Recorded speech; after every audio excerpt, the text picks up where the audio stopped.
ഇതെന്താ കുമ്പളങ്ങയോ വീട്ടിലുണ്ടായതാ?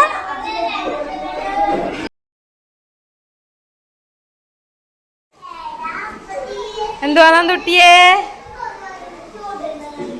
അരോണ പായസൊക്കെ ഉണ്ടല്ലോ, എല്ലാവർക്കും കൊടുക്കാനാ?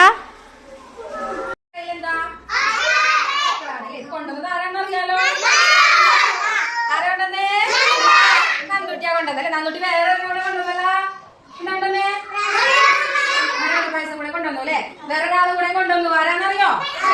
ഘനശ്യാമ കൊണ്ടുവന്നു അല്ലേ? ഘനശ്യാമ ഇവിടെ ഘനശ്യാമ കൂടെ എന്ത് കൊണ്ടുവന്നിരുന്നു? നമുക്ക് അരണ പായസം കൊണ്ടുവന്നു അല്ലേ?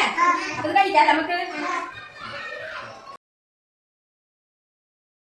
അപ്പോഴേ ഇതൊക്കെ കൊടുത്ത് സ്ഥിരം കാഴ്ചകളാണ് കേട്ടോ. നമ്മുടെ മക്കളുടെ വീട്ടിലുണ്ടാകുന്ന പച്ചക്കറികൾ, അതുപോലെ വാഴപ്പഴം, ഇതൊക്കെ എന്ത് ചെയ്യും പാരൻസ് നമ്മുടെ സ്കൂളിലോട്ട് കൊടുത്ത് വിടാറുണ്ട്, എല്ലാ മക്കൾക്ക് കൊടുക്കാൻ വേണ്ടിയിട്ട്. അപ്പോൾ അതിലൂടെ പാരൻസ് മക്കൾക്ക് കൊടുക്കുന്ന ഏറ്റവും വലിയൊരു എന്താ പറയുക നന്മയാണ് കേട്ടോ അത്. കാരണം തന്നെ പോലെ തന്നെ തൻ്റെ കൂടെയുള്ളവരെയും കൂടി ചേർത്ത് പിടിക്കുക, കാണുക എന്നൊക്കെ പറയുന്നത് അത് ഇവിടെ ഒരു പ്രത്യേകതയാണ് അത് എപ്പോഴും നമുക്ക് ഇതുപോലെയൊക്കെയാണ്. പിന്നെ ഇപ്പോൾ ശബരിമല സീസൺ ആയതുകൊണ്ട് തന്നെ അപ്പോൾ ഇഷ്ടം പോലെ നമുക്ക് കിട്ടുന്നുണ്ട്.